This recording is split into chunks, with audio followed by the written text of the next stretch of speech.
de santé aujourd'hui dans cette thématique de jeudi avec Monsieur Maurice Diomandé, il est géographe ruraliste. Le thème, les pesticides chimiques, un danger pour l'humain. Bonjour monsieur. Bonjour Alice. Et bienvenue. Bonjour. Bonjour Marco. Tout de suite la définition. Qu'est-ce que c'est que les pesticides? Les pesticides, il faut dire que ce sont les substances qui peuvent être organiques ou chimiques utilisées dans notre vie quotidienne, c'est-à-dire en agriculture ou à domicile. Mais aujourd'hui, nous allons travailler sur les pesticides utilisés en agriculture parce qu'aujourd'hui, c'est le thème qui nous intéresse. Mais de passage, les pesticides à domicile, il s'agit des aérosols que nous utilisons contre les moustiques, et les insecticides et autres. Mais il y a plusieurs marques dans le marché. Vraiment, bon, oui, il y a plusieurs marques. Mais aujourd'hui, nous allons parler plutôt des pesticides en agriculture. Alors, pour en parler, voilà, pour rester dans la démarche pédagogique et de sensibilisation de Matin Bonheur, quels sont les types de pesticides, monsieur? Bon, les différents types de pesticides, en gros, les pesticides sont définis selon les cibles. Mais nous allons retenir ce matin trois grandes familles qui sont les herbicides, les insecticides et les fongicides. Les herbicides, c'est contre les herbes, les insecticides contre les insectes, et puis les fongicides contre les maladies, les plantes et autres, les champignons et autres. Donc, voilà. Alors on parle de organochlorés, organophosphorés, de pyrite. Oui, c'est vrai. Ce sont aussi des types, non? Oui, au fait, ça, c'est les catégories. C'est les catégories de pesticides. Il faut dire que ce sont les substances, ce sont les molécules qui sont mises sur le marché au fur et à mesure. La première catégorie de pesticides, c'était les organochlorés. Ce sont les substances qui ont été mises sur point sur la base du chlore. C'était au lendemain de la Deuxième Guerre mondiale, dans les années 40. Mais ces pesticides se sont avérés toxiques pour l'environnement et persistants dans l'environnement. Ils sont classés aujourd'hui parmi les pesticides, les polluants organiques persistants, les POP. Et la vedette de ces pesticides, c'est, comme disons, le tristement célèbre DDT. Bon, c'est le dichloro-diphényl-trichloroéthane. C'est une molécule qui, aujourd'hui, même après 20 ans d'utilisation... Le nom même déjà... Oui, on trouve encore ces molécules-là dans le sol. Donc, ça veut dire que c'est un risque permanent. Aujourd'hui, on ne peut pas dire avec précision que ces molécules-là sont totalement éliminées dans le sol, ou bien dans notre environnement. Wow. Et après les organochlorés, sont venus les organophosphorés qui ont apparu en début des années 70, en remplacement des organochlorés qui se sont avérés plus toxiques. Mais encore, bon, on est dans une spirale. Hein. Il s'est avéré encore que les organophosphorés se sont avérés, effets aigus, se sont avérés encore plus dangereux encore que les organochlorés. J'ai envie de vous demander, oui. Tous ces pesticides-là ont été introduits, introduits par l'homme. Bien sûr, bien sûr. Nous sommes en train de parler des pesticides chimiques. C'est-à-dire au départ, les pesticides existaient depuis fort longtemps, hein, mais on utilisait les extraits de plantes. Par exemple, aujourd'hui, bon, je ne vais pas citer, mais on utilisait les extraits. Mais pour les besoins commerciaux, il a été nécessaire de produire en masse. Et pour produire en masse, on ne peut pas faire des trucs, on ne peut pas se contenter. Donc pour des besoins commerciaux, on était obligé de produire. C'est ça qui a créé tout ce... Voilà, donc il y a eu des industries maintenant qui ont synthétisé des molécules. Voilà, qui ont synthétisé des molécules pour commercialiser. C'est dans le même canal des OGM. Voilà, c'est dans le même canal des OGM. Dans le même canal des OGM. Donc c'est comme ça, après les organophosphorés. Les organophosphorés, leur vedette, c'est aujourd'hui la molécule à polémique. Le fameux glyphosate, qui fait aujourd'hui la polémique. Voilà. Procès sur procès. Mais avant d'en arriver au glyphosate, alors aujourd'hui, nous parlons du danger que ça représente l'homme. À l'origine, c'est pour faire du bien, faire en sorte que ça pousse, tout ça. Il y a eu le naturel, après on est passé au chimique. Aujourd'hui, quand on fait un peu le tour, quels sont les effets nocifs à court, moyen ou long terme sur l'être humain? Pour être plus clair sur cette question, ce qu'il faut savoir d'abord est que l'organisme humain d'abord est un amas de cellules. Donc on est un composé chimique. Alors lorsque vous devez introduire d'autres molécules chimiques dans votre environnement, il faut faire très attention parce qu'il y a des interférences. Oui. Donc à court terme, c'est ce qu'on appelle les effets aigus qu'on ressent tout de suite lorsque on est en contact avec la substance. D'abord on a les effets sur le système nerveux central, c'est-à-dire c'est les maux de tête, les pertes d'équilibre. Ensuite, on a la peau qui peut être également exposée. On a qu'on appelle les boutons. on a des effets de chaleur, les démangeaisons, il y a plusieurs... On a des symptômes, par exemple, ça rappelle un peu tout ce qu'on a eu avec les pollutions. Voilà, les pollutions. Les déchets toxiques. Les déchets toxiques. Voilà. Donc également, après la peau, on a les yeux qui sont exposés, on a les irritations, les larmoiements, voilà, et tout ça. Après ça, en fait, c'est tout le système qui est concerné. Après, on a également le système respiratoire. On a le système respiratoire, la toux, ça c'est ce qu'on ressent tout de suite, la difficulté à respirer, ainsi de suite. Ensuite, on a le système digestif également, on peut également inhaler par voie orale en manipulant ou bien en pulvérisant. Peut-être que les gens le font en parlant, ils peuvent goûter l'aide, mais ça peut créer également les diarrhées, les maux de ventre, ainsi de suite. Et ensuite, nous, on a le système comment dirais-je, cardiaque. Cardiovasculaire, donc merci, qui va entraîner les palpitations, voilà, et ça, tout cela peut aller jusqu'à la mort. Ça, il faut que les gens le sachent. Et aussi, il y a des consultations pour cause de pneumonie qui prennent de l'ampleur. Bien sûr. Et nous avons réalisé une étude dans la région du Bafing. Je remercie de passage le district sanitaire de la région du Bafing qui a mis à notre disposition les bases de données sur les consultations. Et nous avons extrait ces bases-là, les consultations pour cause de pneumonie, que nous avons cité tout à l'heure, qui fait partie des causes du système respiratoire. Donc, quand vous avez remonté dans les recherches, la cause, c'était... bon, on n'a pas établi une cause, mais on a fait une analyse. C'est-à-dire, on a fait sortir l'image qui suit, ça c'est ce que nous avons constaté, l'utilisation des flacons vides de pesticides. Vous voyez là, sur ces images, on a la bouteille de pesticides qui est dans le main du jeune dans son champ. Et de l'autre côté, vous avez... Ce n'est pas la bonne image. Nous, on a l'image de la pollution de l'air.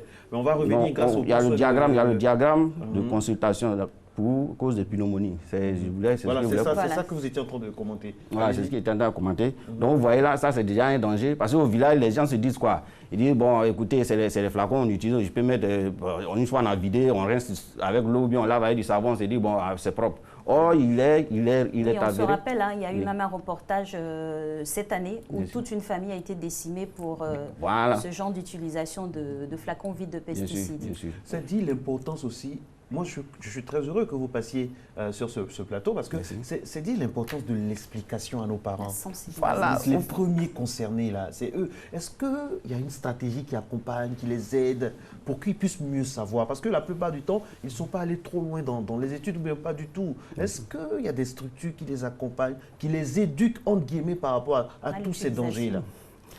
Mais si, bon, tu sais, on est un peu dans nos pays africains, souvent il y a des questions, quand tu veux aborder, vous êtes stigmatisé, mais je vais faire l'effort quand même parce qu'il y a urgence. Il faut dire réellement qu'administrativement, tout est mis en place. De façon administrative, vous avez, toutes les directions sont là, vous avez des droits et autres, mais sur le terrain, il faut être franc, on ne sent pas les effets, on sent pas, il n'y a pas de communication. Moi, j'ai parcouru toute la région pratiquement, mais nulle part. C'est pas un crime de le dire. Hein. Mais il faut le dire, il faut le dire. Parce qu'il faut que les autorités prennent conscience de ce fait-là. C'est un réel danger. C'est pas un crime de dire. Parce que le problème avec les pesticides, bon, à part les effets aigus, tout de suite on se dit, bon, parce que l'Africain, si ça ne blesse pas, ça ne pique pas, ou bien... Il y a des effets antérieurs. Voilà, il ne voit pas l'ampleur de la chose. Voilà, eux, ils se disent quoi, bon, après, j'ai eu quelque chose, on a habitué, ça ne tue pas Africain. Ça ne tue pas Africain. On a toujours fait ça comme ça. Mais il faut, j'interpelle tout le monde dessus, tout ce qui est fait chimiquement, si ça tue un animal, ça peut tuer l'homme. Mais monsieur Maurice, je ne comprends pas pourquoi vous dites administrativement tout est prêt et dans les faits concrets, alors que tout le monde sait, on ne le dira jamais assez, on le répète à foison, le succès de ce pays repose sur l'agriculture. Ça repose vraiment sur l'agriculture. Si on prend l'agriculture au sérieux, et les agriculteurs, pourquoi ces gens-là ne sont pas gâtés, choyés? Pourquoi ils n'ont pas des tenues de protection, tout ça? La Côte d'Ivoire, c'est un pays qui fait 40% de la production mondiale du cacao. Alors, je ne comprends pas, il y a quelque chose, on a raté des épisodes là. Oui, nous, dans la recherche également, cette question, nous posons cette question et ça préoccupe. Mais le problème est qu'on est souvent confronté à des situations où il y a un problème de communication. C'est pourquoi je suis déjà heureux ce matin d'être sur ce plateau pour essayer de déboucher un peu cette problématique. Communication de qui? Qui ne veut pas communiquer? Qui communique mal? En fait, la vie des chercheurs, c'est comme un peu la vie des artistes. Quand tu fais sortir un morceau qui plaît à l'autorité, tout de suite là, c'est les concerts, vous êtes invités, mais tout de suite, quand tu fais sortir un autre morceau qui a une autre thématique. Voilà, qui a une autre thématique, voilà, vous êtes c'est de votre faute aussi, vous les chercheurs, parce que vous, c'est le journal télévisé seulement qui vous intéresse. Alors qu'il y a des émissions comme Matin Bonheur où vous pouvez mieux expliquer. Mais vous tous, vous allez au journal. Le journal, ça fait 20 minutes. C'est un manque de communication aussi. C'est un moyen de communication. Bien sûr, c'est pourquoi je suis là ce matin. Voilà, je suis là ce matin. Je suis chercheur de venir. Parce que nous, des chercheurs qui cherchent et qui trouvent. On veut les trouver. On veut les trouver.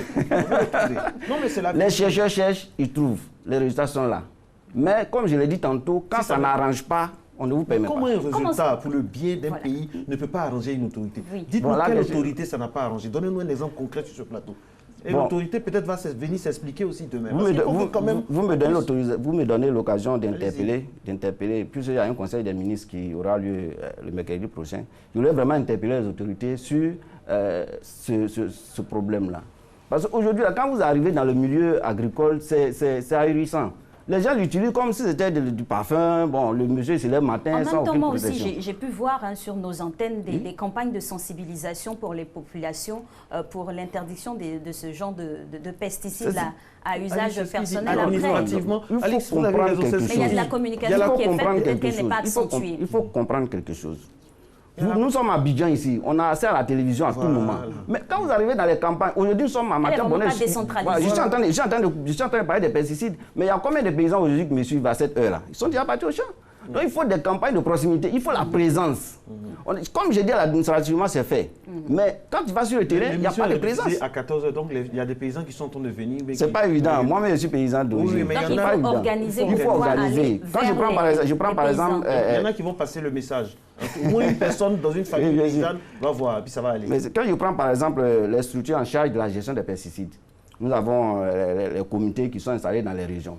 Mais lorsque moi j'ai été sur le terrain, bien constaté que ces comités existent effectivement, mais ils ne sont pas fonctionnels. Mais ils ne sont pas fonctionnels. Donc il y a un manque de régulation, il y a un manque de régulation. Il y a un manque de pragmatisme, parce qu'une chose est de faire la pub. On est bureautique. Et de faire du suivi aussi. L'ivoirien, c'est la bureaucratie. Voilà. L'ivoirien, c'est la bureaucratie. Donc moi j'ai eu un entretien avec le directeur régional de l'agriculture, qui m'a fait savoir qu'on ne peut pas travailler. D'abord pour deux raisons. Lorsque nous partons sur le terrain, c'est-à-dire dans les zones frontalières, d'abord on n'a pas de véhicules pour aller faire les contrôles. Et lorsque on fait l'effort d'y arriver, on est empêché dans notre travail. Par qui? Par quoi? Pourquoi? Comment? Où? Le comment, le pourquoi, c'est que dans les zones frontalières, il y a une sécurité qui est là. Il dit souvent quand les agents veulent passer au contrôle, on les empêche souvent, on dit comme on le dit en Côte d'Ivoire ici, là, on laisse nous faire notre travail. Et souvent les véhicules rentrent. Et le ministre même de l'Environnement a fait une annonce, il a dit ici qu'aujourd'hui en Côte d'Ivoire, il y a près de 4000 tonnes de pesticides frauduleux qui rentrent en Côte d'Ivoire. Ça, il faut y penser. Donc nos postes de sécurité sont-elles Il y a une défaillance, ça il faut le dire. Il faut le dire franchement. Il y a une défaillance. Donc on interpelle les ministres en charge vraiment d'accentuer le contrôle à la frontière. La vie de la Côte d'Ivoire ne se limite pas seulement à ce que nous voyons à Abidjan ici. La population a besoin d'être informée, d'être formée. Quand on sait que l'arrière-pays produit plus même. Voilà, bien sûr, bien sûr. Et donc on est en train de dire que nous sommes dans un système où il y a combien de tonnes? Vous avez dit combien de tonnes? 4000 tonnes. 4000 tonnes de pesticides frauduleux. Ça, c'est ce qu'on sait. Bien sûr. On va, si on imagine chercher, un peu. Voilà, si on veut creuser, creuser, ça peut aller même dans 10 000. Oui, bien sûr. Et puis de deux, c'est un secteur qui est vital pour notre pays. Pourquoi il y a cette nonchalance-là? Pourquoi il y a cette indolence? Alors que tout le monde sait que nous vivons de ça. On va attendre jusqu'à ce que ce soit à quel niveau? Ça, c'est de deux, la santé des paysans. Moi, dans un premier temps, est-ce que leur santé est garantie avec tout ça là? Bon, on a vu les procès du glyphosate et autres. Oui, pour répondre à votre question, la difficulté, ce que j'ai constaté sur le terrain avec le district, quand j'ai travaillé avec eux, le premier constat que j'ai fait, il n'y a pas de dispositif pour pouvoir détecter dans un diagnostic, détecter les particules de pesticides. Quand vous partez à l'hôpital, on dit, bon, on fait les tests de palude, les tests que nous savons, ils font ces tests-là. On se limite. Et quand on ne trouve rien, on dit aux patients, non, qu'on n'a rien trouvé. Et très souvent, comme on est en Afrique, une fois on dit à l'hôpital qu'on n'a rien trouvé, tout de suite on va regarder. Le dosage du source. Voilà, on rentre dans le domaine du spirituel, non, on cherche dans la famille le plus vieux ou bien celui qui ne m'aime pas. Voilà. Or, aujourd'hui, notre environnement est tellement saturé de produits chimiques qu'il faut Moi, je dirais plutôt au ministre, dans la formation de nos agents de santé, il faut introduire le processus de diagnostic des particules de pesticides dans le diagnostic à l'hôpital. De sorte qu'on puisse... Dans les analyses, merci. De sorte qu'on puisse réellement... Parce qu'il n'y a pas de raison de dire qu'il y a un mal sans cause. Et ce que vous dites est tellement vrai, mais on doit conjuguer ça avec vraiment non seulement la sensibilisation, mais la rigueur, mais une rigueur mais de 60 à 100% à nos frontières. Parce que ça fait mal d'entendre sur un plateau de télévision que dans notre pays, dans le pays qui est le premier, qui a 40% de la population, le monde entier est pendu aux lèvres de la Côte d'Ivoire et 40 000 tonnes de pesticides. 4 000 tonnes. Nous n'inventons pas les chiffres. Hein.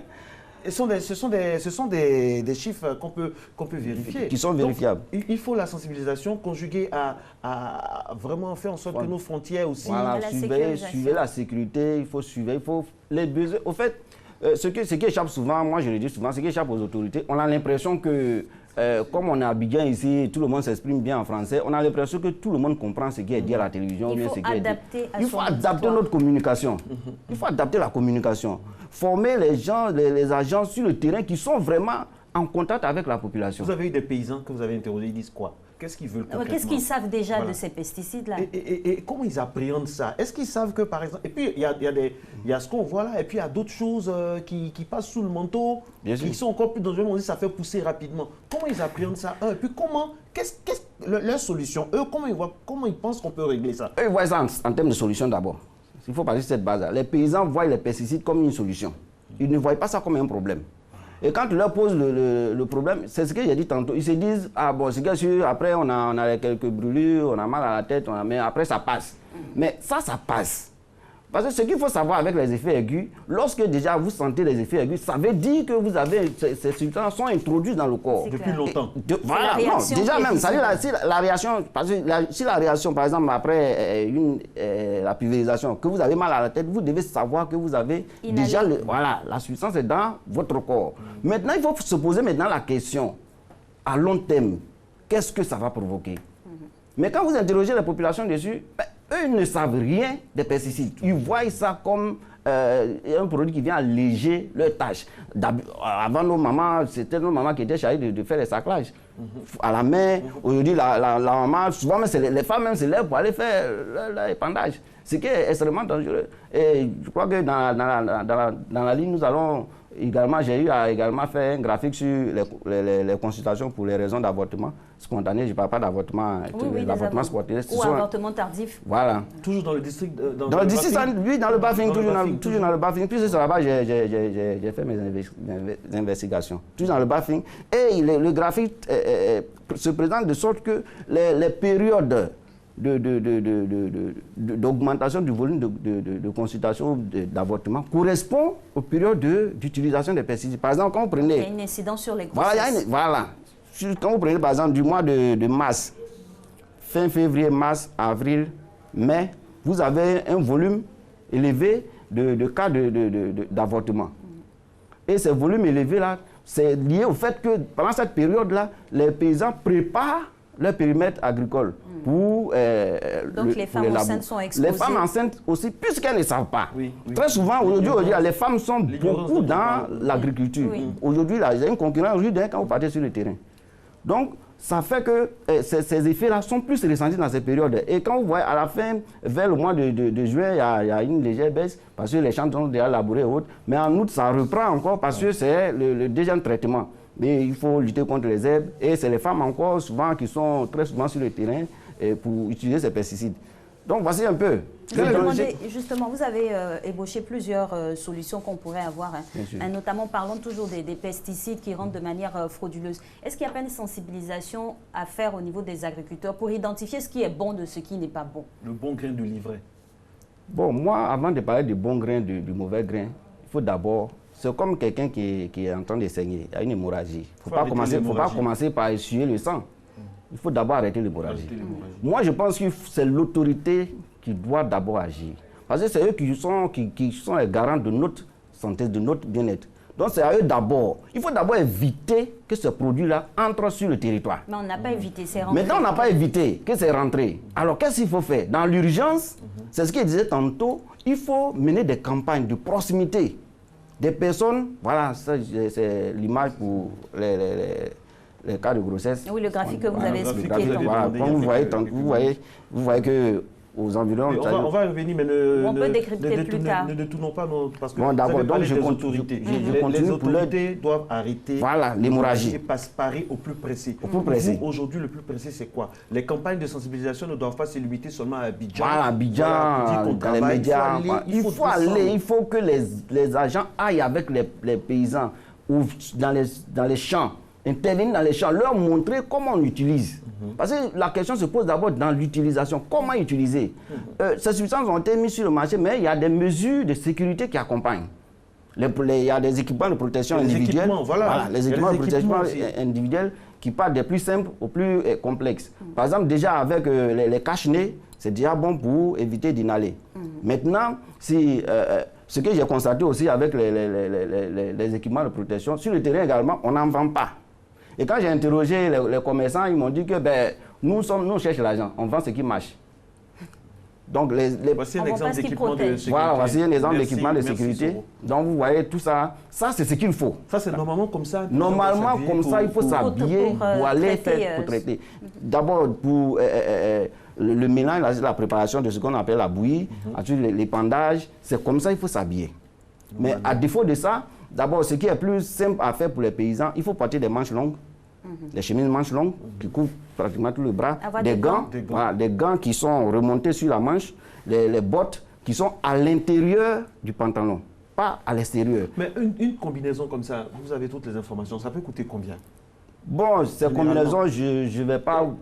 Vous avez le listing de paysans, on a le listing de paysans en Côte d'Ivoire. Oui, bien sûr. Combien ils sont? Normalement, si tout est bien organisé, on doit avoir ça. Mais ce n'est pas cette tenue-là qu'on ne peut pas offrir. La Côte d'Ivoire est un pays... Au-delà d'offrir, même proposer pour l'achat. Vous me permettez de subventionner surtout pour que Merci. Vous me permettez également d'intervenir sur un fait. Parce que moi, j'ai du mal à comprendre que nous ayons une économie agricole forte, que l'agriculture génère beaucoup de dividendes et que les paysans souffrent. Aujourd'hui, c'est simple. On ne demande pas forcément de donner de l'argent aux paysans, mais subventionner, comme vous venez de le dire, en mettant à leur disposition des équipements qui ne coûtent pas grand-chose. Mais puisqu'il n'y en a pas, et le paysan aujourd'hui, quand il dit aux paysans, il faut acheter ça à 500 francs, bon, pour nous c'est anodin. Mais le paysan, c'est de l'argent. C'est de l'argent. Ces casques-là, si vous faites une évaluation, vous n'êtes pas moins de 50 000. Ça, il faut le savoir. Mais pour le paysan, c'est coûteux. Il faut les paires de bottes qui sont aux environs de 3 000, 3 500, les paires de gants, et les casques, même on n'en trouve même pas ça sur le marché. Or, qui dit rare, qui dit cher. Donc l'État, c'est pourquoi moi j'interpelle toujours nos autorités à intervenir, à subventionner l'agriculture. C'est vrai, aujourd'hui on est dans un système où on dit le libéralisme. Mais il ne faut pas prendre ces prétextes-là pour un abandon des producteurs. Il ne faut pas oublier que c'est eux qui font l'économie du pays. Mais quand on parle de libéralisme, même dans les pays développés, quand on parle il y a une intervention de l'État qui met les règles du jeu. Ça s'appelle la subvention. Voilà. L'État peut réguler. Il y a une régulation que l'État doit faire. L'État a l'obligation de veiller sur le bon fonctionnement, sur la bonne santé de l'activité agricole. Surtout qu'il s'agit d'un secteur vital.